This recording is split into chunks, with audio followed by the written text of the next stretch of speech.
Hey, salut les noobs et bienvenue dans cette toute nouvelle vidéo. C'est pas trop tôt, je vous attendais. Bon, on peut y aller.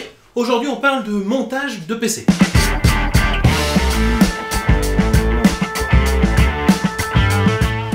Le but de cette vidéo est simple, j'ai démonté ici un ordinateur et puis je vais le remonter pour vous en vous expliquant à chaque fois à quoi sert telle ou telle pièce. Pour chaque composant, je vous donnerai un prix pour un PC entrée de gamme, un prix pour un PC bureautique et enfin pour le PC de gamer. Alors monter un PC, c'est avant tout monter un PC dans un boîtier. Le premier choix donc c'est le boîtier, il faudra savoir ce que vous voulez. Je vous propose de vous mettre tout de suite dans une petite image les prix des boîtiers différents avec quelques marques, etc. Ça sera comme ça pour tous les composants. Sur les boîtiers plus onéreux, il y aura une meilleure gestion du bruit, il y aura peut-être des ventilateurs intégrés, plus d'emplacement pour stocker des disques durs ou des lecteurs de CD-ROM. Bref, achetez votre boîtier en fonction de votre besoin. Le premier composant donc est la carte mère. La carte mère, motherboard. Je la prends délicatement aussi parce que j'ai pas envie de la casser. Alors selon les boîtiers, il faudra peut-être rajouter des petits écrous qui vous permettront de rehausser les vis. Dans ce boîtier-ci, ce n'est pas la peine. Donc vérifiez bien l'arrière de la carte mère au moment où vous la placez dans le boîtier pour que tout simplement ça soit bien en face. Voilà, à peu près bien positionné. On va tout simplement visser. Alors la carte mère intègre donc la carte réseau la plupart du temps, la carte son, voire même une carte vidéo, et on pourra brancher ensuite l'ensemble des composants dessus. Voilà pourquoi cette carte mère est si importante. Alors bien sûr, toutes les cartes mères n'acceptent pas tous les processeurs. Vous avez ce qui s'appelle un socket. Vérifiez bien, prenez bien le bon processeur pour la bonne carte mère. Mais commencez par choisir éventuellement votre carte mère. Ça sera plus facile ensuite pour choisir votre processeur. On y vient juste après. Qu'est-ce qu'on met sur une carte mère? Plein de choses, mais en l'occurrence là on va parler du processeur. Cette petite chose magnifique, c'est l'unité de calcul de l'ordinateur. C'est là où vont se faire tous les calculs. C'est un peu le moteur de votre ordinateur concrètement. C'est lui qui va bosser. Plus il va être puissant, plus les calculs vont être rapides. Forcément et inversement, plus il est lent, plus vous allez mettre 20 ans à ouvrir un fichier. Alors personnellement, j'ai souvent acheté mon processeur avec le ventilateur fourni. Dessus, il y a une sorte de petite pâte, une sorte de pâte à modeler qu'on appelle de la pâte thermique qui va assurer que la chaleur de ce processeur se diffuse bien au dissipateur qui va ensuite être réfrigéré par le ventilateur. Faites donc bien attention au moment de l'achat. Est-ce que votre processeur intègre ou non un ventilateur fourni? Celui qui est fourni va vous suffire largement pour votre ordinateur. Si vous commencez à vouloir augmenter la puissance de votre processeur, ce qu'on appelle l'overclocking, ne prenez pas celui intégré de base, commencez à aller dans du vrai ventilateur. Alors juste avant de l'installer, je vais remettre de la pâte thermique. Donc il y avait encore quelques petits restes dessus, donc là je l'ai bien nettoyé. Je vais vous le faire voir si je peux à la caméra. Donc la pâte thermique, ça se présente souvent comme ça, par une petite seringue. Ça va permettre de bien envoyer la chaleur du processeur au dissipateur. Alors pour mettre cette pâte thermique, moi j'aime bien prendre une petite carte de visite bien plastique, etc., bien cartonnée. Une carte bleue, ça marche. Bon, c'est pas terrible. Bon, allez, prenez une carte de visite un peu cartonnée, etc. et vous l'étalez sur les bords du processeur.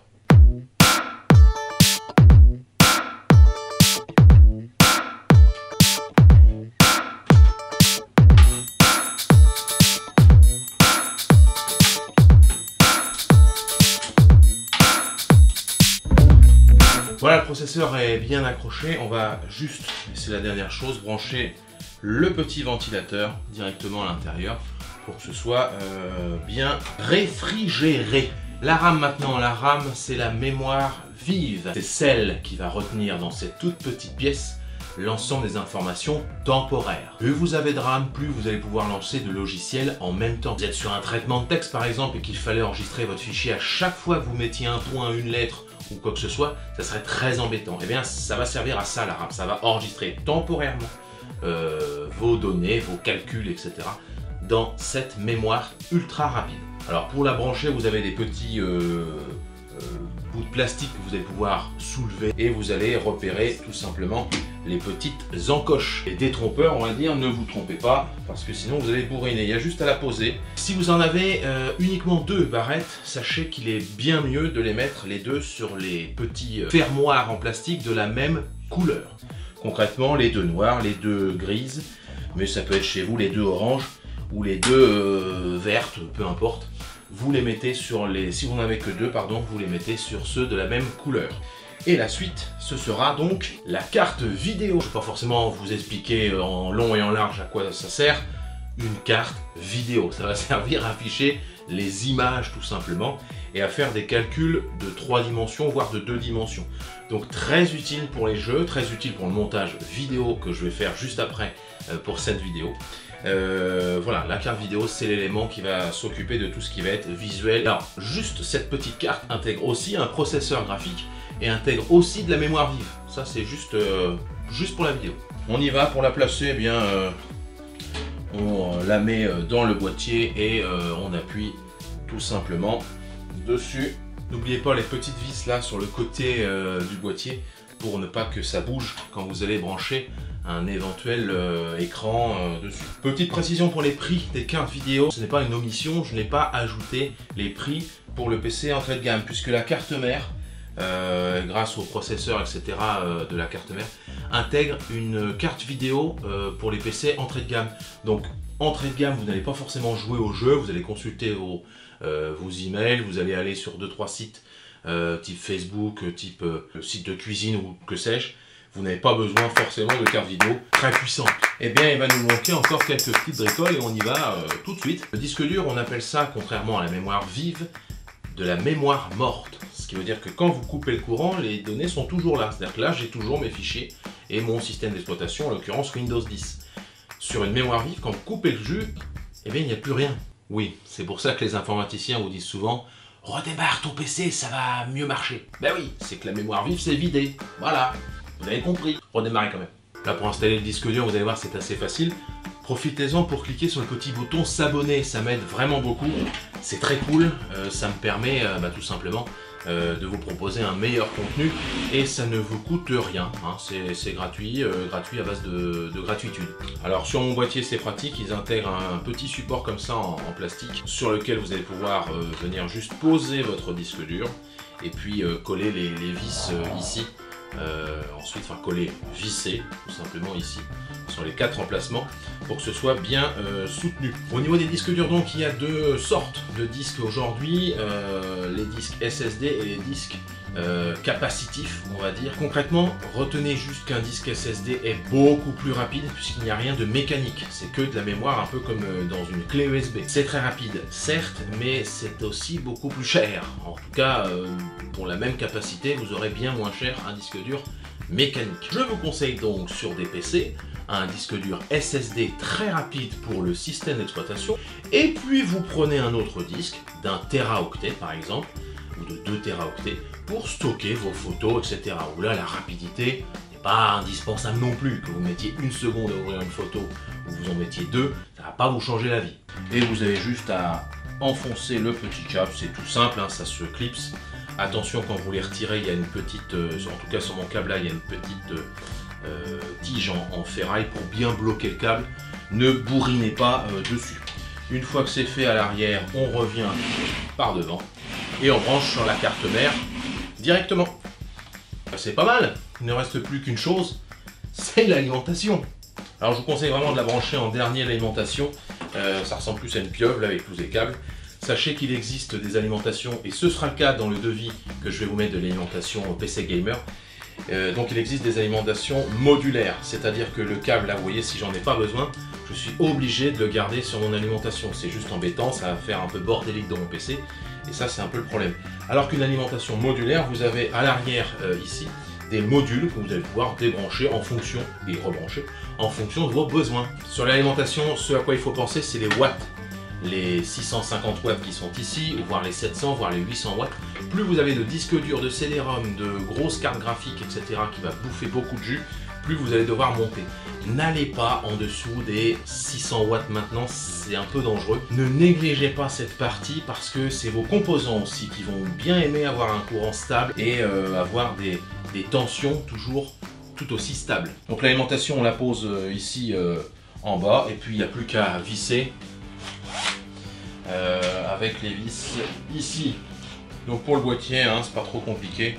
on va juste avoir besoin de brancher cette grosse nappe. Vous pouvez essayer dans un sens, si ça marche pas, c'est que c'est l'autre. Mais ne bourrinez pas sur l'alimentation, c'est le meilleur moyen de flinguer sa carte mère ou son aligne. Donc normalement, vous n'avez pas à bourriner. C'est biseauté d'un coin, c'est carré dans un sens et c'est pas carré dans l'autre sens, c'est un peu triangulaire, octogonal, bref. Et voilà, voilà, celui-ci est important, c'est celui qui va faire la connexion avec la carte mère. Le deuxième, c'est la partie, ce qu'on appelle ATX, qui va permettre de mettre en veille votre ordinateur, qui va permettre une meilleure gestion du courant. Qu'est-ce qu'il me reste? Ah bah oui, il me reste mon disque dur à brancher. Pam, on va envoyer ça par l'arrière. Et on va retrouver mon magnifique câble ici. Alors est-ce que c'est bon, vous allez me dire? Est-ce qu'on peut enfin se servir de notre PC? Non, il reste un petit détail. Et c'est ces câbles qui sont sur le boîtier depuis le début. Ça va vous servir à connecter eh bien, le bouton on-off. Le bouton reset, j'essaie de le faire voir à la caméra, on est pas mal. Là ici on a deux ports qui servent à brancher donc un casque ou un micro casque. Ici avec ces deux ports jack, on appelle ça. Et enfin deux USB en façade, pratique pour brancher une webcam, pour brancher un clavier, une souris ou pour recharger tout simplement son téléphone. Alors pour brancher ces câbles c'est tout simplement facile, je vous fais un petit gros plan parce que je vous aime bien. Là vous voyez bien que la prise USB 3, il y a une petite encoche ici, vous allez trouver où est-ce que ça peut aller, ça me paraîtrait pas mal ici. Alors pour les connecter, je vous avoue que sur la carte mère il y a souvent des indications assez précises, il faut bien les repérer, j'essaie de vous les faire voir, vous allez voir, mais c'est très petit, sinon vous pouvez aussi utiliser le bouquin. Il y a un petit livre vendu avec votre carte mère pour ne pas vous tromper. Je vous fais voir ça en iPhone tout de suite. Voilà, c'est ici, vous voyez qu'il y a marqué donc Power LED, il y a marqué HDD LED, il y a marqué Reset, Power Switch. Voilà, c'était la partie la plus embêtante parce qu'il faut avoir des doigts de C et c'est pas forcément ma plus grande qualité. J'ai plutôt des doigts de boucher, hein, j'ai rien contre les bouchers. Tiens, j'avais oublié celui-là, c'est le ventilateur donc du boîtier qui est sur les côtés ici. Et il doit y avoir quelque chose qui s'appelle CHAFAN, comme châssis fan, donc c'est le ventilateur du boîtier. Voilà, on est pas mal. Je vous propose tout de suite de tester, est-ce que le PC démarre ou est-ce que je me suis complètement lourdé? C'est parti. Allez, on prend le PC. Voilà, j'ai branché du coup un écran, un clavier et puis l'alimentation. On va appuyer sur le bouton. Oh, ça démarre. Et on va vérifier si l'ordinateur affiche bien Microsoft Windows. Tout d'abord, il va afficher, alors je ne sais pas si vous allez le voir beaucoup, je pense que vous n'allez pas le voir du tout, si vous le voyez ici sur l'écran Asus. Là, on affiche le BIOS avec un message, il nous dit attention, vous avez changé de processeur. C'est pas vrai, on n'a pas changé de processeur, on l'a juste retiré et on l'a remis.